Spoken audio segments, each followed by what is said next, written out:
کاشانۂ بصیرت ایک ایسا یوٹیوب چینل جس پر ہر قسم کی دینی کتب بالخصوص محروم بصارت افراد کے لیے آڈیو اور ویڈیو فارمیٹ میں دستیاب ہیں اور بالعموم تمام مسلمان برادران و خواہران کے لیے دستیاب ہیں۔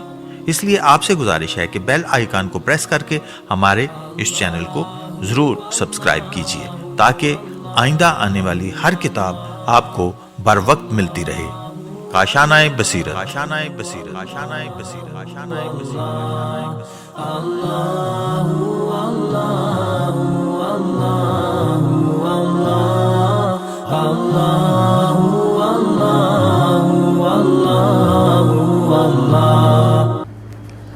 السلام علیکم۔ کاشانۂ بصیرت کے یوٹیوب چینل پہ جو میں کتاب پڑھ رہی ہوں آپ کے لیے، اس کا نام ہے آسان عقائد جلد اول، اور اس کے دوسرے چیپٹر میں اس کتاب کے دوسرا حصہ جو ہے وہ عدل سے متعلق ہے۔ اس کے میں نے 3 سبق پڑھے ہیں، اب یہ چوتھا سبق ہے جس کا پیج نمبر 101 ہے، 101۔ کتاب کا نام ہے آسان عقائد جلد اول، اور یہ جو چوتھا سبق ہے عدل کے چیپٹرز میں، اس کی ہیڈنگ ہے ناخوشگوار حوادث کا فلسفہ۔ ہم پہلے بتا چکے ہیں کہ بعض معترض قسم کے لوگ انسانی زندگی میں ناخوشگوار حوادث اور آفات، مشکلات اور ناکامیوں کو خدا کی عدالت سے انکار بلکہ بسا اوقات خود خدا کے وجود سے انکار کا بہانہ بنا لیتے ہیں۔ گزشتہ سبق میں ہم نے بعض حوادث کو موضوع بحث بنایا تھا، اور اب کچھ اور حوادث بھی بحث کو آگے بڑھاتے ہیں۔ انسان مشکلات کی آغوش میں پروان چڑھتا ہے۔ ایک بار پھر ہم یہ بات دہراتے چلیں کہ انسان کو اپنے ہاتھوں سے کوئی مشکل یا حادثہ ایجاد نہیں کرنا چاہیے، لیکن بسا اوقات ایسا ہوتا ہے کہ سخت اور ناخوشگوار ترین حوادث ہمارے ارادے کو قوی اور ہماری طاقت کے بڑھانے کا سبب بن جاتے ہیں۔ ٹھیک اسی طرح جیسے سونا آگ میں پڑنے سے کندن بن جاتا ہے، ایسے ہی ہم حوادث کی بھٹی میں پڑ کر قوی ارادے کے مالک اور طاقتور بن جاتے ہیں۔ جنگ بہذا کوئی بذات خود کوئی اچھی چیز نہیں ہوتی، لیکن کبھی ایسا بھی ہوتا ہے کہ ایک سخت اور طویل جنگ کسی قوم کی استعداد کو بڑھانے کا سبب بن جاتی ہے۔ اس کے انتشار کو وحدت میں تبدیل اور پسماندگیوں کو دور کر دیتی ہے۔ ایک معروف مغربی مورخ کہتا ہے کہ تاریخی لحاظ سے دنیا کے کسی بھی گوشے میں اگر روشن تمدن کا ظہور ہوا ہے تو اس کی وجہ یہ ہے کہ کوئی ملک کسی بڑی غیر ملکی طاقت کی یلغار کا نشانہ بنا، اور اس کی خوابیدہ صلاحیتیں بیدار ہوئیں اور قوم کو ایک لڑی میں پرو دیا۔ البتہ ان سختیوں کے مقابلے میں تمام لوگوں کا رد عمل ایک سا نہیں ہوتا ہے۔ کچھ تو نا امیدی، بد دلی اور کم ہمتی کا شکار ہو کر منفی نتیجہ حاصل کرتے ہیں، لیکن کچھ ایسے ہوتے ہیں جو متحرک اور فعال بن جاتے ہیں، اور ان کے جوش و خروش میں اضافہ ہو جاتا ہے، اپنی کمزوریوں کی تلافی کر لیتے ہیں۔ بعض لوگ ایسے بھی ہیں جو سطحی فیصلے کرتے ہیں، وہ صرف تلخیوں، سختیوں اور ناخوشگواریوں کو تو دیکھتے ہیں، لیکن اس کے تعمیری اور مثبت پہلو پہ غور نہیں کرتے۔ ہم یہ نہیں کہتے کہ زندگی کے تمام تلخ اور ناخوشگوار حوادث انسان کے اندر اسی قدر مؤثر واقع ہوتے ہیں، لیکن کچھ نہ کچھ اثرات ضرور پیدا کرتے ہیں۔ اگر آپ دنیا کے عظیم اور نابغہ روزگار کی زندگی کا مطالعہ کریں تو معلوم ہوگا کہ وہ سب مشکلات اور ناخوشگوار حالات میں پروان چڑھے ہیں۔ بہت کم ایسا اتفاق ہوا ہے کہ نازوں کے پلے افراد نابغہ ہوئے ہوں یا کسی اہم عہدے پر پہنچے ہوں۔ اعلیٰ فوجی کمانڈر وہ ہوتے ہیں جنہوں نے سخت اور طویل میدان جنگ دیکھے ہوں۔ اقتصادی میدان میں وہ لوگ اعلیٰ دماغی صلاحیتوں کے مالک ہوتے ہیں جو اقتصاد کے بحرانی بازار سے گزر چکے ہوتے ہیں۔ زبردست اور اونچے درجے کا سیاستدان وہ ہوتا ہے جو سیاسی مشکلات میں گرفتار ہو چکا ہو۔ خلاصہ یہ ہے کہ رنج و غم اور مصائب و مشکلات انسان کو اپنی گود میں پروان چڑھاتے ہیں۔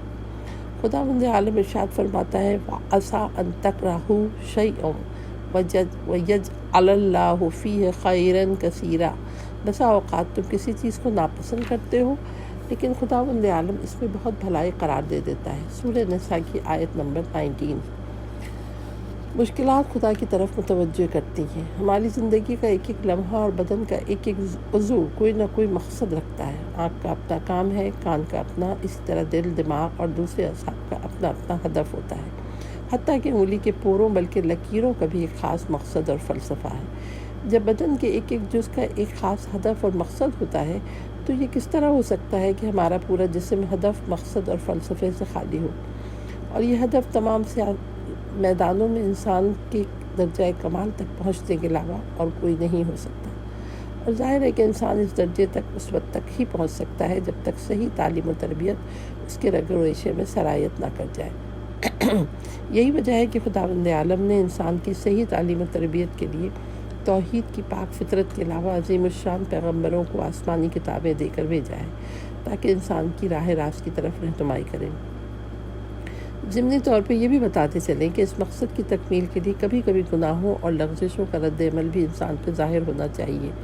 خداوند عالم کی نافرمانی کے نتیجے میں وہ اپنی زندگی کے دوران ہی مشکلات اور مصائب سے دوچار تاکہ وہ اپنے ناشائستہ اور برے اعمال سے آشنا ہو کر اپنے خالق و مالک کی طرف توجہ کر سکے۔ اسی بنا پر ہم کہتے ہیں کہ بعض ناخوشگوار حوادث در حقیقت خدا کی رحمت اور اس کی نعمت ہوا کرتے ہیں، جیسا کہ قرآن مجید میں فرمایا ہے کہ بسم اللہ الرحمن الرحیم ظہر الفساد فی البر والبحر بما کسبت ایدی الناس لیذیقہم بعض الذی عملوا لعلہم یرجعون۔ خشکی اور سمندروں میں لوگوں کے اعمال کی وجہ سے فساد ظاہر ہو گیا تاکہ خداوند عالم لوگوں کو ان کے بعض اعمال کا نتیجہ دکھائے، شاید وہ بیدار ہو کر اپنے رب کی طرف پلٹ آئیں۔ سورہ روم آیت نمبر 41۔ مندرجہ بالا تصریحات کی روشنی میں آفات اور مصائب کو شر اور بلا کہنا اور انہیں عدل الہی کے خلاف تعبیر کرنا عقل اور منطق سے دور ہے، کیونکہ ہم جس قدر ان کی مسائل کی گہرائیوں میں جائیں گے اسی قدر ان کے فلسفے سے آگاہ ہوں گے۔ 5واں سبق، صفحہ نمبر 107، مصائب اور آفات کا سلسلہ۔ جہاں تک آفات اور مصائب اور ناگوار حوادث کا تعلق ہے، یقیناً یہ ایک بہت بڑی مشکل ہے، لہٰذا ہم اس مسئلے پہ بحث کریں گے۔ مشکلات اور نشیب و فراز زندگی کی روح ہیں۔ اس بات کو سمجھنا شاید بعض افراد کے لیے مشکل ہو کہ اگر نعمتیں اور خوشیاں اپنے حال پہ باقی رہیں تو وہ اپنی اہمیت کھو دیتی ہیں۔ آج یہ بات ثابت ہو چکی ہے کہ اگر کسی گول جسم کو ایک گول کمرے کے درمیان رکھ دیں اور اس کے چاروں طرف روشنی کے طاقتور بلب جلا دیں تو وہ جسم ہرگز نظر نہیں آئے گا، کیونکہ روشنی کا پرتو ہی ہمیشہ کسی جسم کے طول، عرض اور عمق کو متعین کرتا ہے، جس کی وجہ سے ہم اسے جسم کو دیکھ سکتے ہیں۔ نعمات زندگی کی صحیح قدر و قیمت مشکلات کے کم یا زیادہ سائے کے بغیر ہرگز معلوم نہیں ہو سکتی۔ اگر بیماری کا وجود نہ ہوتا تو تندرستی کی قدر کوئی نہ جان سکتا۔ ایک رات کا زبردست بخار، درد سر جو تمام رات انسان کو بے چین کر دے اور صبح کو ٹھیک ہو جائے تو ایسی سلامتی کا مزہ انسان کے ذائقے کو اس قدر شیریں کر دیتا ہے کہ جب بھی اسے وہ دردناک رات یاد آ جاتی ہے اسے معلوم ہوتا ہے کہ سلامتی نام کی کوئی چیز بھی اس کے پاس ہے۔ در حقیقت ایک جیسی زندگی حتیٰ کہ عیش و عشرت کی زندگی تھکا دینے والی، بے جان اور پژمردگی کی زندگی ہوتی ہے۔ عموماً دیکھنے میں آتا ہے کہ بہت سے لوگ عیش و آرام اور مکمل راحت کی زندگی سے اکتا کر خودکشی کر لیتے ہیں یا ہمیشہ اس زندگی سے نالاں رہتے ہیں۔ کوئی باذوق معمار بہت بڑے ہال کی دیواروں کو جیل خانے کی دیواروں کی مانند سیدھا نہیں بناتا، بلکہ پیچ و خم اور نشیب و فراز کے ذریعے ان میں دلکشی پیدا کرتا ہے۔ عالم فطرت اس قدر زیبا اور جاذب نظر ہے، پہاڑوں پر اگنے والے جنگل اور پیش و خم خانے والی ندی نالے اور دریا جو چھوٹے بڑے درختوں کے درمیان سے ہو کر گزرتے ہیں اس قدر کیوں جاذب نظر اور دلکش ہوتے ہیں؟ اس کی ایک روشن دلیل عدم یکسانیت ہے۔ نور و ظلمت کا نشان اور دن رات کی آمد و رفت قرآن مجید میں جس کا بیان بارہا آیا ہے، ان کا ایک اہم اثر انسان کی ایک ایسی زندگی میں تبدیلی لانا ہے، کیونکہ اگر سورج ہمیشہ آسمان کے ایک حصے میں ایک جیسی حالت میں چمکتا رہتا تو نہ کسی قسم کی تبدیلی کا سوال پیدا ہوتا اور نہ ہی رات کا سیاہ پردہ عالم دنیا پہ چھاتا۔ غرض تھوڑے سے عرصے میں تمام انسان ایسی زندگی سے تنگ آ جاتے۔ بہرحال یہ بات ماننا پڑے گی کہ زندگی کے بعض مصائب اور مشکلات کا کم از کم یہ فلسفہ ہے کہ وہ مصائب و مشکلات انسان کی باقی زندگی کو شیریں اور برداشت کے قابل بناتے ہیں۔ نعمتوں کی قدر و قیمت کو اشکار کرتے ہیں اور انسان کو اس بات کا موقع دیتے ہیں کہ وہ موجودہ نعمتوں سے زیادہ فائدہ اٹھائے۔ اس مرحلے پہ پہنچ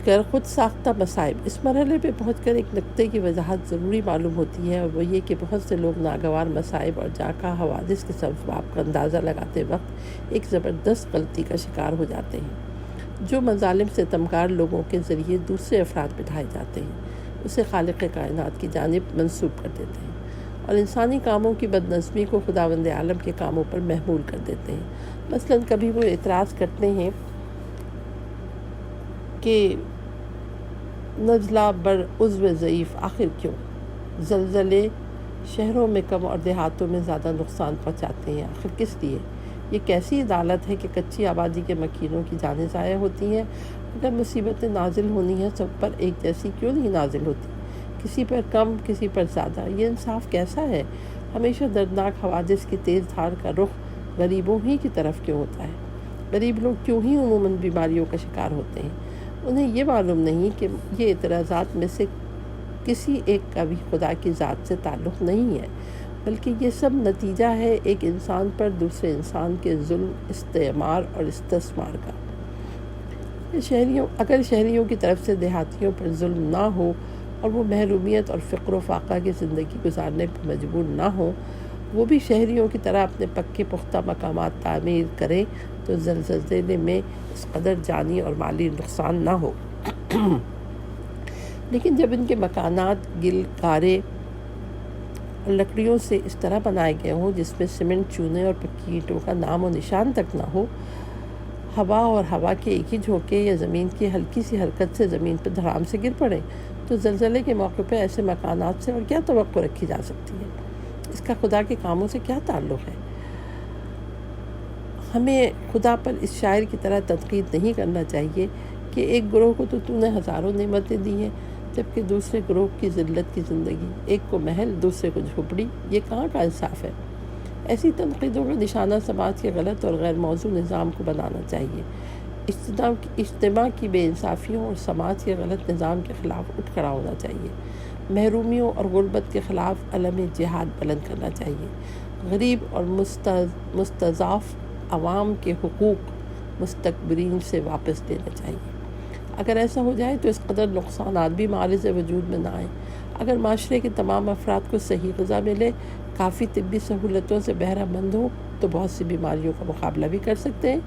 لیکن جب معاشرے کا نظام اس حد تک بگڑا ہو کہ ایک قسم کے افراد کو اس قدر سہولیات فراہم ہوں کہ ان کے کتے اور بلیوں کے لیے خصوصی ڈاکٹر ہوں اور دوسرے قسم کے لوگوں کے معصوم بچوں تک کے لیے ابتدائی طبی امداد بھی فراہم نہ ہو، تو خدا کی ذات پہ اعتراض اور تنقید کرنے کی بجائے ہمیں خود اپنے پر اعتراض کرنا چاہیے۔ ظالم سے کہیں کہ کسی پر ظلم نہ کرے، مظلوم سے کہیں کہ کسی کا ظلم نہ سہے۔ ہمیں مل کر کوشش کرنا چاہیے کہ معاشرے کے تمام افراد کم از کم طبی، غذائی، ثقافتی، تعلیمی، تربیتی اور رہائشی سہولتوں سے بہرہ مند ہوں، اور ہمیں انسانوں کے گناہ خدا کی ذات سے منسوب کرنے کی بجائے معاشرے کی اصلاح کرنی چاہیے۔ خدا نے کب ہمیں ایسی زندگی بسر کرنے کا حکم دیا ہے اور کب ایسی زندگی ہمارے اوپر مسلط کی ہے؟ اس نے ہمیں آزاد خلق فرمایا ہے، اور یہی آزادی انسانی کمال اور ترقی کی علامت ہے۔ لیکن ہم انسانوں نے اس آزادی سے ناجائز فائدہ اٹھائے ہیں، دوسروں پر ظلم و ستم روا رکھے ہیں، جس کے نتیجے میں معاشرتی ناہمواریاں اور دشواریاں معرض وجود میں آتی ہیں۔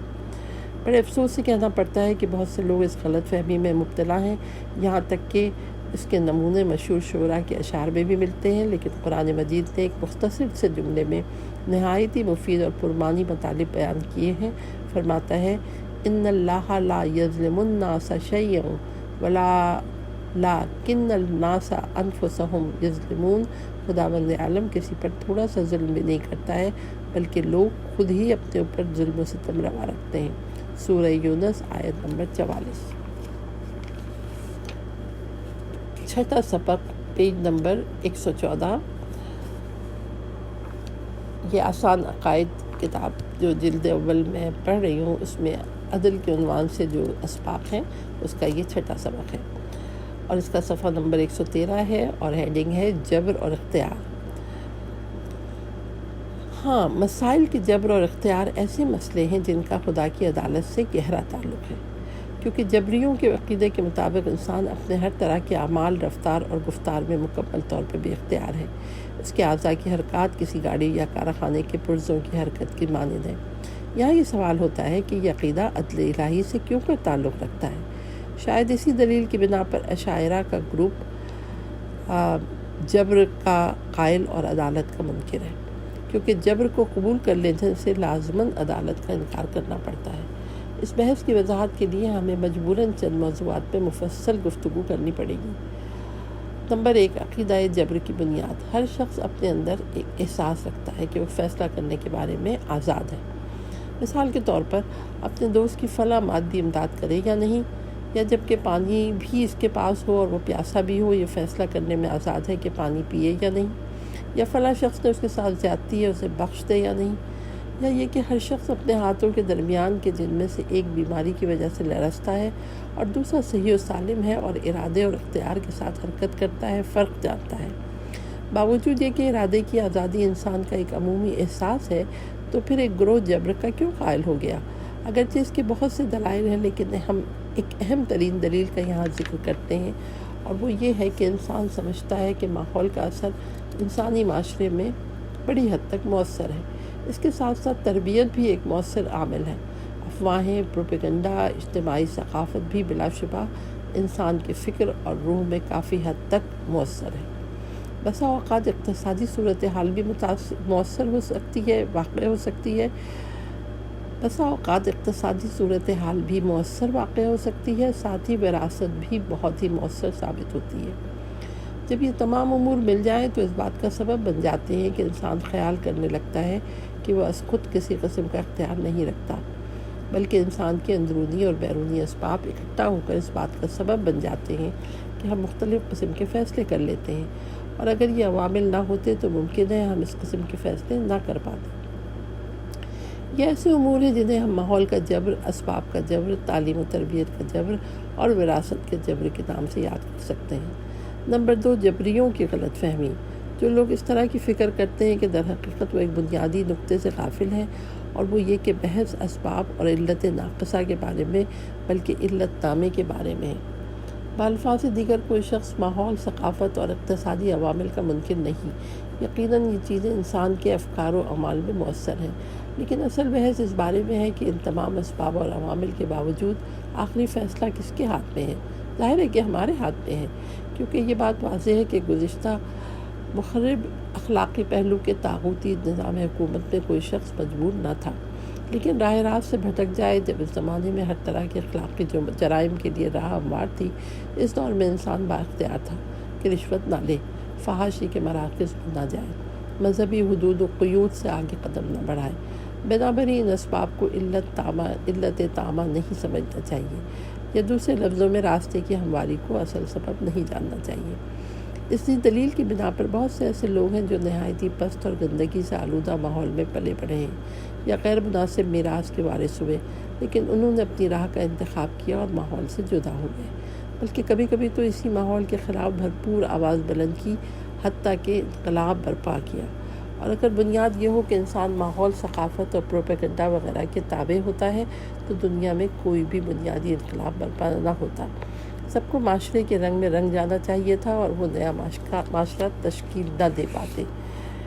یہ سب اس بات کی دلیل ہے کہ مذکورہ اسباب میں سے کوئی بھی اصلی اور اہم سبب نہیں ہے۔ جو کچھ ہے انسان کا اپنا ارادہ اور اپنا قطعی فیصلہ ہے۔ اس کی مثال یوں سمجھ لیجیے کہ ہم جون جولائی کی زبردست گرمی میں اس بات کا تہیہ کر لیتے ہیں کہ خدا کے حکم کی بجاوری کے لیے روزہ رکھیں گے، چنانچہ روزہ رکھ لیا۔ ہمارے وجود کا ایک ایک ذرہ پانی مانگ رہا ہوتا ہے، لیکن ہم فرمان حق کی اطاعت کے لیے سب کچھ برداشت کر لیتے ہیں، جبکہ ایک دوسرا انسان ممکن ہے کہ ایسا نہ کر سکے۔ بس ہم اس نتیجے میں پہنچیں گے کہ انسان کی تقدیر بنانے میں اہم ترین سبب اور اصلی عامل اس کا اپنا ارادہ اور اختیار ہے۔ جبر کے اجتماعی اور سیاسی عوامل کے سلسلے میں لکھا ہے کہ حقیقت یہ ہے کہ طول تاریخ کے دوران جبر اور اختیار کے نام پر بہت سے ناجائز مفادات حاصل کیے گئے ہیں اور حاصل کیے جا رہے ہیں۔ وجوہات و عوامل کا ایک سلسلہ چلا آ رہا ہے کہ جو جبر کے عقیدے کو پھیلانے اور انسانی ارادے و اختیار کی نفی کرنے میں ہمیشہ مؤثر رہے۔ من جملہ الف، سیاسی وجوہات۔ بہت سے جابر اور خودسر سیاستدان مستضعفین کے انقلابی جذبے کو دبانے اور اپنے غیر قانونی حکومت کو بچائے رکھنے کے لیے ہمیشہ یہ نظریہ دے رہے ہیں کہ ہم اپنی طرف سے کوئی اختیار نہیں رکھتے۔ مقدر اور تاریخی جبر ہماری تقدیر کو سنوارنے اور بنانے کے لیے مؤثر ہے۔ اگر ایک طبقہ امیر اور دوسرا غریب ہے تو یہ سب کچھ قضاء و قدر کا اور یا تاریخی جبر کا کیا دھرا ہے۔ ظاہر ہے کہ یہ طرز فکر کسی حد تک انسانی افکار کو فریب دینے میں مؤثر ہے اور استعماری سیاست کو جاری رکھنے میں ممدود و معاون ثابت ہوتا ہے، بلکہ عقلی اور شرعی لحاظ سے ہماری تقدیر ہمارے اپنے ہاتھوں میں ہے اور جبر کے معنی میں قضاء و قدر کا کوئی وجود نہیں ہے۔ خدائی قضاء و قدر اور ہماری حرکت اپنے ارادے، اختیار، ایمان اور تلاش و کوشش کے مطابق مقرر کی گئی ہے۔ بے نفسیاتی اسباب۔ بعض لوگ سست، بیکار اور کاہل ہوتے ہیں جو عموماً اپنی زندگی میں شکست دوچار ہوتے رہتے ہیں۔ وہ کبھی اس حقیقت کا اعتراف کرنے میں تیار نہیں ہوتے کہ ان کی سستی یا غلطی ان کی شکست کا سبب بنی ہے، لہٰذا اپنی پاکدامنی کے لیے جبر کا سہارا لیتے ہیں اور اپنا گناہ تقدیر پر ڈال دیتے ہیں تاکہ اس طرح وہ جھوٹا سکون محسوس کر سکیں۔ وہ کہتے ہیں تقدیر کے آگے ہمارا بس کیا چلتا، پہلے ہی دن سے سیاہ بختی ہمارے مقدر میں آئی جسے زمزم اور کوثر کا پانی بھی نہیں دھو سکتا۔ ہم نے تو اپنی طرف سے کوشش کی لیکن افسوس کہ قسمت نے ہمارا ساتھ نہیں دیا۔ اجتماعی اسباب۔ بعض لوگ آزادانہ زندگی بسر کرنا چاہتے ہیں اور جو گناہ بھی ان کی حیوانی خواہشات کے ساتھ ہم آہنگ ہو اس کے ارتکاب سے نہیں چوکتے، اور اس کے ساتھ ہی وہ اپنے آپ کو کسی طرح قانع کرنا چاہتے ہیں کہ گناہ گار نہیں ہیں اور اجتماع و معاشرے میں یہ تاثر دینا چاہتے ہیں کہ گناہ کے ارتکاب میں ان کا کوئی قصور نہیں۔ اس مقام پہ وہ جبر کے عقیدے کا سہارا لیتے ہیں اور اپنی ہوس رانیوں کو یہ کہہ کر تعویل کرتے ہیں کہ گناہ کا ارتکاب ہمارے اپنے اختیار میں نہیں تھا، حالانکہ ہمیں اچھی طرح معلوم ہے کہ یہ سب جھوٹ ہے۔ حتیٰ کہ خود وہ لوگ بھی جو اس طرح کے مسائل کو بیان کرتے ہیں اس جھوٹے اور غلط عقیدے پر ایمان نہیں رکھتے، لیکن دنیاوی لذتیں اور بے بنیاد مفادات انہیں حقیقت کا آشکار اور واضح طور پر اعتراف کرنے کی اجازت نہیں دیتے۔ لہٰذا ہمارا فرض بنتا ہے کہ ہم معاشرے کو تمام آلودگیوں سے پاک رکھنے کے لیے جبر کے نظریے اور تقدیر کے عقیدے کے خلاف اقدام کریں، اور جو استعمار اور استثمار کا ایک اہم ذریعہ اور شکست کی غلط تعویل کا وسیلہ اور اجتماع اور معاشرے میں اخلاقی جرائم کا سبب ہے۔ 7واں سبق، صفحہ نمبر 122۔ ارادہ اور اختیار کی آزادی پر واضح ترین دلیل۔ نمبر 1، انسانی ضمیر۔ اگرچہ مسلم فلاسفہ اور دانش مندوں نے انسانی ارادے کی آزادی پر بہت سے دلائل پیش کیے ہیں جن کا یہاں پر ذکر طوالت کا سبب بنتا ہے، لہٰذا ہم ان سب سے روشن اور واضح ترین دلیل کا ذکر کریں گے، اور وہ ہے عام انسانی ضمیر۔ اور وہ اس طرح کہ ہم دوسری تمام چیزوں کا تو انکار کر سکتے ہیں لیکن ایک حقیقت سے ہم کبھی انکار نہیں کر سکتے جس پر پورا عالم انسانیت متفق ہے، خواہ خدا پرست ہوں یا مادہ پرست، قدیم زمانے کے لوگ ہوں یا جدید زمانے، مشرق کے رہنے والے ہوں یا مغرب کے، امیر ہوں یا غریب ہوں، ترقی یافتہ ہوں یا پسماندہ، خواہ ان کا تعلق معاشرے کے کسی طبقے سے ہو، سب کے سب کا اس بات پر اتفاق ہے کہ معاشرے پر قانون کی حکمرانی ضروری ہے۔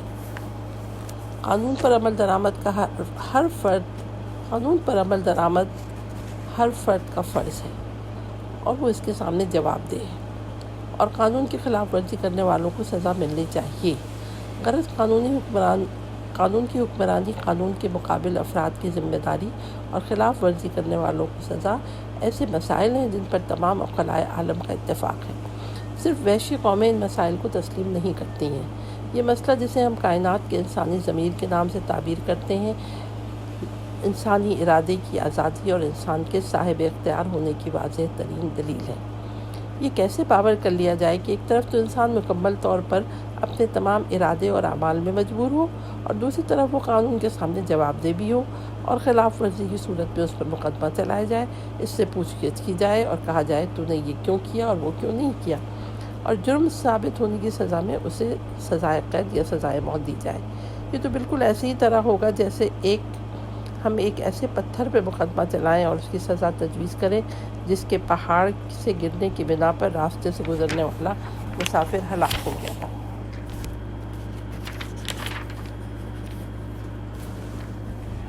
یہ درست ہے کہ ایک انسان اور پتھر کے درمیان آپس میں بہت بڑا فرق ہے، لیکن جب ہم انسان سے ارادے اور اختیار کی نفی کے عقیدے کو مان لیں تو یہ ظاہری فرق کچھ اہم نہیں ہوتا، بلکہ دونوں جبری اسباب کے تابع ہوں گے۔ پتھر کشش ثقل کے جبری قانون کے تحت سڑک پر گرتا ہے، اور قاتل اور ڈاکو انسان کچھ اور جبری اسباب کے تحت جرائم کا ارتکاب کرتا ہے، اور جبریوں کے عقیدے کے مطابق نتیجے کے لحاظ سے ان دونوں کے درمیان کوئی فرق نہیں ہے، اور چونکہ کسی نے بھی اپنے ارادے اور اختیار سے کوئی کام انجام نہیں دیا تو پھر کیوں ایک پر مقدمہ چلایا جائے اور دوسرے پر نہیں۔ اب ہم ایک دوراہے پہ کھڑے ہیں، یا تو کائنات کے تمام انسانوں کے ضمیر کو جھٹلائیں اور دنیا بھر کی عدالتوں سے قانون کی خلاف ورزی کرنے والوں کو ملنے والی سزاؤں کو عبث اور بیہودہ بلکہ ظالمانہ قرار دیں، یا پھر عقیدہ جبر کا انکار کریں۔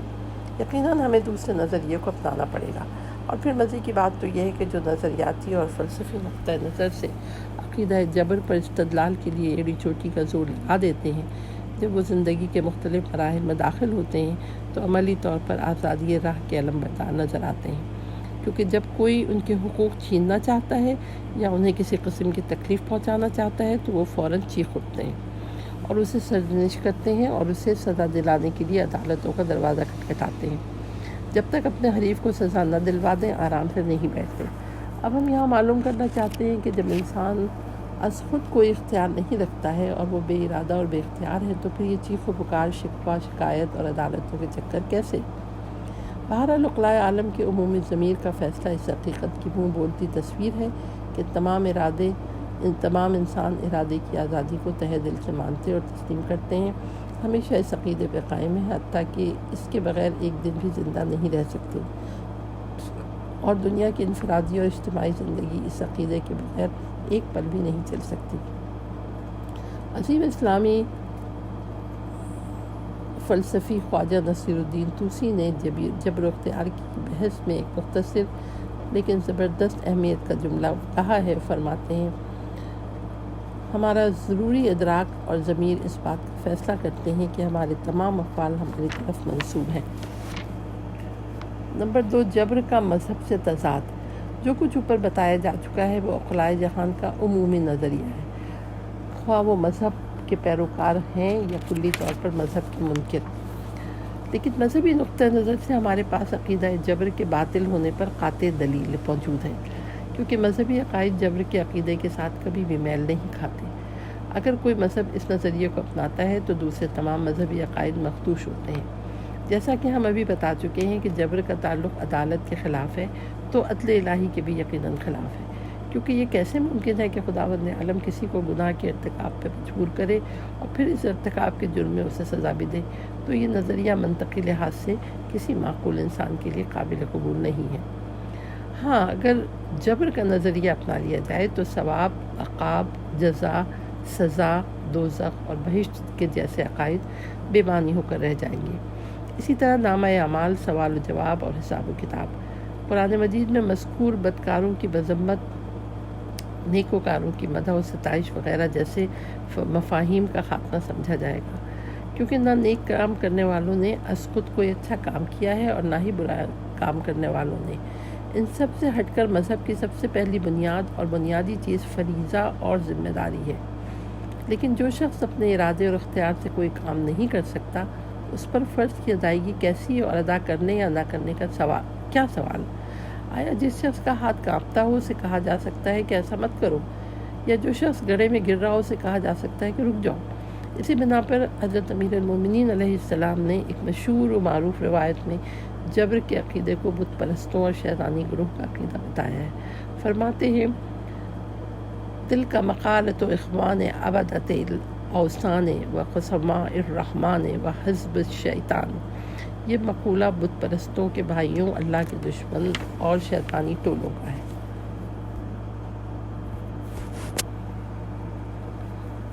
آٹھواں سبق، امر بین الامرین کیا ہے؟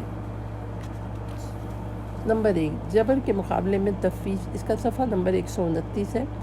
جبر کے مقابلے میں تفویض۔ جبر کے عقیدے کے مقابلے میں ایک مکتب فکر نے ایک اور عقیدے کی بنیاد ڈالی ہے جس کا نام ہے تفویض، جبکہ دونوں بالترتیب افراط و تفریط کا شکار ہیں۔ مکتب تفویض کے پیروکاروں کا عقیدہ ہے کہ خدا نے ہمیں خلق فرما دینے کے بعد سب کچھ ہمارے سپرد کر دیا ہے، اب بالکل ہمارے افعال اور اعمال سے بیگانہ ہے۔ اس لحاظ سے ہم اپنے اعمال کے قلمرو میں مستقل اور مطلق العنان حکومت حاکم ہے۔ ظاہر ہے کہ ایسا عقیدہ توحید کے عقیدے سے کسی طرح بھی مطابقت نہیں رکھتا ہے، کیونکہ توحید کی تعلیم تو یہ ہے کہ تمام جہانوں کا مالک خدا ہے، اس کی حکومت سے کوئی چیز باخبر نہیں ہے، حتیٰ کہ ہمارے اعمال باوجود ہماری خود مختاری اور ارادے کی آزادی کے خدا کی حکومت سے کسی طرح باہر نہیں ہو سکتے، وگرنہ اس صورت میں شرک لازم آئے گا۔ واضح طور پہ عرض کریں کہ ہم دو خداؤں کے قائل نہیں ہیں، ایک بڑا خدا جس نے ہمیں تمام کائنات کو خلق فرمایا ہے، اور دوسرا چھوٹا خدا یعنی انسان جو اپنے تمام اعمال اور افعال اور مستقل اور تام الاختیار ہے، حتیٰ کہ خداوند عالم کبھی اس کے اعمال کے قلم میں کوئی بس نہیں چلتا، قلم رو میں کوئی بس نہیں چل سکتا۔ اس طرح عقیدہ شرک اور دوگانہ پرستی ہے۔ صحیح صورت یہ ہوگی کہ ہم انسان کو آزاد اور صاحب اختیار بھی سمجھیں اور خداوند عالم کو اس پر اس کے اعمال پر حاکم بھی جانیں۔ نمبر 2، درمیانی مکتب فکر۔ یہ تصور نہ کریں کہ مندرجہ بالا صحیح صورتحال میں تضاد پایا جاتا ہے، بلکہ یہاں پر ایک نہایت ہی باریک نقطہ چھپا ہوا ہے۔ وہ باریک نقطہ یہ ہے کہ ہم مکمل طور پہ خدا کی عدالت کے بھی قائل ہوں اور بندوں کی آزادی اور جواب دہی کے بھی معتقد ہوں، اور توحید اور تمام کائنات پر اس کی حکومت کو بھی تسلیم کریں۔ یہ وہ عقیدہ ہے جسے ہم امر بین الامرین کے نام سے تعبیر کرتے ہیں، یعنی ایسا عقیدہ جو دو باطل اور غلط عقائد کے درمیان ایک درمیانی راستہ ہے۔ چونکہ بحث میں تھوڑی سی پیچیدگی ہے، لہٰذا ہم ایک مثال کے ساتھ اس مطلب کو واضح کرنا چاہتے ہیں۔ فرض کیجئے کہ آپ ایک برقی ریل گاڑی ٹرین کے ذریعے سفر کر رہے ہیں اور اس کے ڈرائیور بھی آپ خود ہیں۔ پٹری ریلوے لائن کے اوپر نہایت طاقتور برقی تار لگائے جاتے ہیں اور ایک خاص فیتہ بجلی کے تاروں پر لگا ہوتا ہے جس کے ذریعے ریل کو بجلی فراہم کی جاتی ہے۔ اگر ایک لمحے کے لیے بھی بجلی کی فراہمی رک جائے تو گاڑی فوراً اسی جگہ پر ٹھہر جائے۔ اس میں شک نہیں کہ آپ آزاد اور خود مختار ہیں کہ جہاں چاہیں گاڑی ٹھہرا سکتے ہیں، گاڑی کی رفتار کو کم یا زیادہ کر سکتے ہیں، جس رفتار میں چاہے چلا سکتے ہیں۔ اس کے باوجود کہ گاڑی کا مکمل کنٹرول آپ کے ہاتھ میں ہے، لیکن اس کا اصل کنٹرول آپ کے پاس ہے جو پاور ہاؤس میں بیٹھا ہوا ہے۔ وہ جب چاہے برقی رو کو بند کر دے اور آپ کی گاڑی وہیں پر رک جائے اور جب چاہے چلا دے۔ جب ہم اس مثال پر غور کرتے ہیں تو معلوم ہوتا ہے کہ گاڑی کا ڈرائیور آزاد اور مکمل خود مختار ہونے کے باوجود کسی دوسری شخصیت کا محتاج ہے جس کے قبضے میں گاڑی کی اصل طاقت ہے۔ خداوند عالم نے ہمیں قدرت اور طاقت دی ہے، عقل و ہوش اور جسمانی طاقت سے نوازا ہے، اور یہ تمام امکانات اور ذرائع ہر لمحے خدا کی طرف سے مل رہے ہیں۔ اگر ایک لحظہ بھی اس کی مہربانی اور نوازشیں ہم سے منقطع ہو جائیں تو ہم معدوم اور فنا ہو جائیں گے۔ اگر ہم کوئی کام انجام دے سکتے ہیں تو یہ اس قدرت کے ساتھ ہے جو خداوند عالم نے ہمیں عطا فرمائی ہے اور ہر لمحے ہمیں مل رہی ہے، حتیٰ کہ ہماری آزادی اور اختیار بھی اسی کے ذات کی عطا کردہ ہے۔ یعنی اس نے یہ چاہا ہے کہ ہم آزاد ہو کر قدرت کی اس مہربانی سے فائدہ اٹھائیں اور انسانی کمال کے درجات کی طرف گامزن ہوں۔ بنا بری ہم مکمل اختیار اور آزادی رکھنے کے باوجود اس کے قبضہ قدرت میں ہیں، اور ہم نے اس کے مقدس آستانے پہ اپنا سر جھکایا ہوا ہے اور اس کی قلم روئے حکومت سے کسی صورت میں بھی باہر نہیں ہو سکتے۔ طاقت اور قدرت رکھنے کے باوجود اس کی قدرت کاملہ کے محتاج ہیں، اس کے بغیر ہم کچھ نہیں ہیں، اور امر بین الامرین کا یہی معنی ہے، کیونکہ اس نظریے میں نہ تو کسی کی ذات کو تسلیم کیا گیا ہے، کسی کو اس کی ذات جیسا تسلیم کیا گیا ہے کہ شرک لازم آ جائے، نہ ہی انسان کو اپنے اعمال میں مجبوراً مانا گیا ہے کہ ظلم لازم آ جائے۔ ہمیں یہ درس ائمہ اہل بیت کی مقدس درسگاہ سے ملا ہے، جس سے پوچھا جاتا ہے کہ جبر اور تفویض کے علاوہ کوئی تیسرا راستہ نہیں۔ تو فرماتے ہیں کہ ہے، اور ان دونوں سے اس قدر دور جس قدر زمین و آسمان کا درمیانے فاصلہ ہے۔ قرآن اور جبر و اختیار۔ قرآن مجید میں اس مسئلے کے بارے میں مکمل صراحت موجود ہے، اور وہ واضح الفاظ میں انسانی ارادے کی آزادی کو بیان کرتا ہے اور اس موضوع پر سینکڑوں آیات پیش کرتا ہے۔ الف، تمام وہ آیات جس میں امر و نہی اور فرائض کی بجاوری کا حکم آیا ہے انسانی ارادے کی آزادی پر دلالت کرتی ہے، کیونکہ اگر انسان آزاد نہ ہو تو یہ احکام بے فائدہ ہے۔ بے، تمام وہ آیات جن میں بدکاروں کی سرزنش اور نیک لوگوں کی تعریف اور توصیف کی گئی ہے انسان کے خود مختار ہونے کی دلیل ہے۔ جیم، تمام وہ آیات جس میں قیامت کے روز سوال و جواب، پوچھ گچھ اور اللہ کی طرف سے عدالت کی تشکیل اور جزا و سزا اور بہشت کا اور دوزخ کا تذکرہ ہے۔ اگر جبر کا نظریہ مان لیا جائے تو سوال و جواب، عدالت اور مقدمہ اور ظالموں کو سزا سراسر ظلم ہوگا۔ جو آیات انسان کو اپنے اعمال کا گروی ہونا بتلاتی ہیں وہ کل نفس بما کسبت رہینۃ، ہر شخص اپنے اعمال کا گروی ہے۔ سورہ مدثر آیت 38۔ کل امرئ بما کسب رہین، ہر فرد اپنے ان اعمال کا گروی ہے جو وہ انجام دے چکا ہے۔ سورہ طور آیت نمبر 21۔ یہ اور اس قسم کی دوسری آیات انسان کے اختیار کو ثابت کرتی ہیں۔ انا ہدیناہ السبیل اما شاکرا و اما کفورا، سورہ دہر آیت نمبر 3۔ ہم نے انسان کو راہ دکھلا دی ہے، اب خواہ وہ شکر گزاری کرے خواہ کفران نعمت۔ مندرجہ بالا آیات ہمارے اس مدعا کی روشن دلیل ہیں۔ البتہ قرآن مجید میں کچھ ایسی تعبیرات واقع ہوئی ہیں جو امر بین الامرین پر دلالت کرتی ہیں، لیکن بعض بے خبر لوگ انہیں جبر پر محمول کرتے ہیں، جیسے وما تشاءون الا ان یشاء اللہ، سورہ دہر آیت 30، یعنی تم ارادہ نہیں کرتے مگر وہ کچھ ارادہ خدا کرتا ہے۔